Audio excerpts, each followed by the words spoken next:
Hello, this is B.J.Kairu, welcoming you to our daily inspiration. And today, I want to talk about something we call the blessings of the enemy. Enemies in our life brings not only distractions and problems, but also blessings.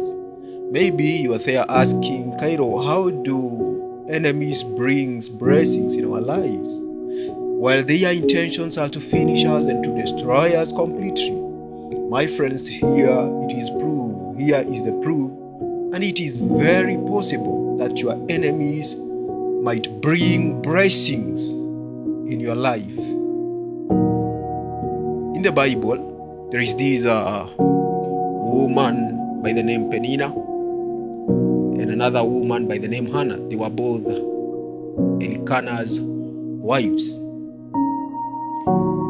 Of course, as we know, Hannah was barren and Penina had children. So all Penina could do was to mock Hannah. And you see, I'm sure maybe the time Hannah was not being mocked by Penina, she was in her comfort zone.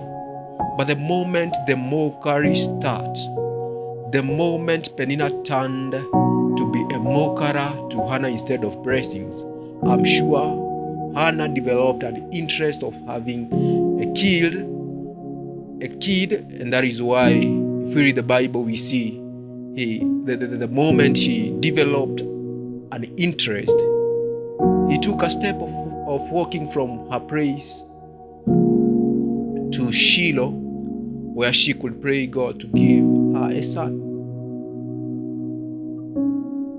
But you see, if Penina could not mock Hannah, Hannah could not have taken the step she took to be prayerful to God, asking for a kid. So when we don't have oppositions in our lives, we tend to live in our comfort zone, and you'll never develop in your comfort zone. There is another story of David. David was son of Jesse. And as we know, he was a little boy and a shepherd. So his work was to look after his father's sheep. And he had nothing else to do. And you see, there is this another man by the name Goliath. Goliath was an enemy to the Israelites. And he was the mocker of God of Israel. And that is something that Israel were against 100%. So if there were not Goliath, if there was not somebody like Goliath, if Goliath was not mocking the God of Israel, David could not get out of the forest and went to fight Goliath. He could not get that interest of fighting with Goliath and killing him and taking his head to the king. And probably he could not become the king. So, enemies in our lives doesn't come to finish us. They come to remind us that there is something great and precious ahead of us, and we have to go for it. They also come to trigger our focus and dreams and ambitions for us to work towards them, and for us to achieve what God has kept for us, because God has meant us to live great lives ever.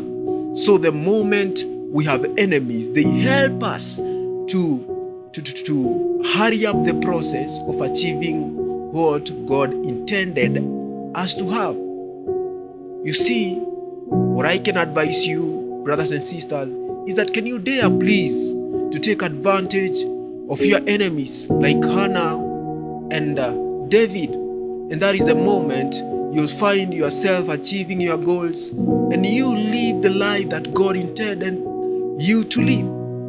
So please take advantage of those enemies. Like David, confess to them, tell them, you come to me with an intention of finishing me, but I tell you, you are not going to finish me, because the Lord of hosts is going to give you into my hands and not me into your hands. Confess to them.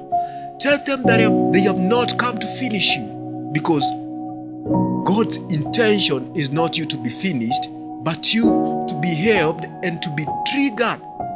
I mean, your dreams and focus to be triggered towards your achievement. So take time, take advantage of them and confess to them, and always get driven by a saying that goes that confession is possession. You are not a loser, but a winner, because that is what God intended you to be. Thank you. God bless you. And please like and subscribe to my YouTube channel. And God will bless you.